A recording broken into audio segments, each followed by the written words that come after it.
prochaine motion sans préavis et je vous demanderai à ceux qui doivent quitter le Salon Bleu de le faire en silence, s'il vous plaît. Madame la députée de Gouin, la parole est à vous. Que l'Assemblée nationale rappelle au gouvernement que dans certaines régions, la rétention du personnel qualifié dans la fonction publique et parapublique est un réel problème. Qu'elle rappelle au président du Conseil du Trésor qu'il est inacceptable de réduire d'une façon ou d'une autre la rémunération globale d'aucun employé du secteur public. Que l'Assemblée nationale oblige le gouvernement à maintenir la prime de rétention de 8 versée aux quelques 2500 employés du secteur public de la région de Sept-Îles-Port-Cartier, contrairement à ce qui est prévu dans les offres patronales du gouvernement dans le cadre des négociations pour le renouvellement de la convention collective, et je salue les travailleuses et travailleurs de la Côte-Nord.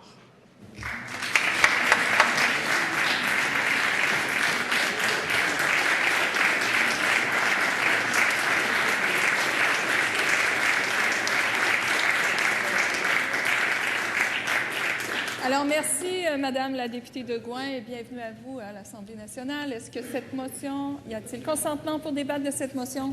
On me dit qu'il n'y a pas de consentement.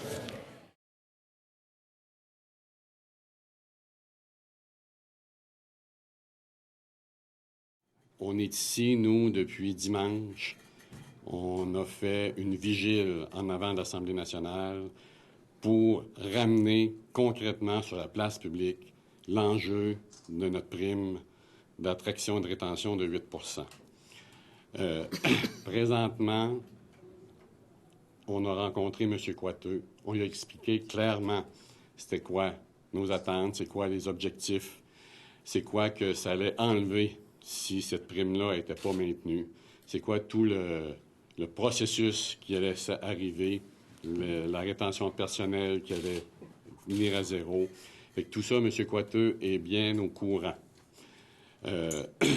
On a réussi à amener ça sur la place publique et aujourd'hui, ce qu'on sait, c'est que ça s'en va à la négociation. M. Coiteux, il faut que ça cesse, il faut avoir des réponses à ça pour rassurer nos 2500 personnes. Si cette prime devait être coupée, on parle d'un appauvrissement de 4 000 $ par année par travailleuse-travailleur. Écoutez, là, on n'est même pas dans... Il n'y a pas suffisamment d'augmentation de salaire pour accoter le coût de la vie. On recule, on s'appauvrit. Donc, c'est parfaitement inacceptable et je pense que c'est important ce matin de dire toute notre solidarité à l'égard des travailleuses et travailleurs. Par exemple, on me disait, un comptable sur la Côte-Nord qui travaille à son compte va gagner beaucoup plus d'argent qu'un professeur de comptabilité au cégep. Et il y a plein de domaines comme ça où ça n'est pas facile de recruter et de garder des gens. Et là, on touche aussi à la qualité des services publics. Alors ça, il faut y penser aussi. Ouais.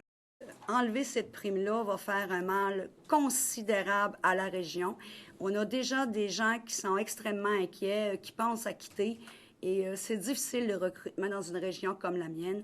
Donc, moi aussi, je lance un appel à M. Coiteux, le président du Conseil du Trésor, pour qu'il regarde la situation de près et que les gens chez nous puissent conserver cette prime. Bon, quand on sait qu'il est capable de donner 200 millions aux minières, 400 millions à la cimenterie de Port-Daniel, il m'apparaît que 10 millions aux travailleuses et travailleurs de la Côte-Nord, c'est pas énorme. Moi, j'aimerais que le président du Conseil du Trésor regarde cette situation pour les travailleurs et les travailleuses de la région Côte-Nord, comme le ministre de la Santé, M. Barrette, l'a fait quand il a négocié avec les médecins. C'est 2 poids, 2 mesures.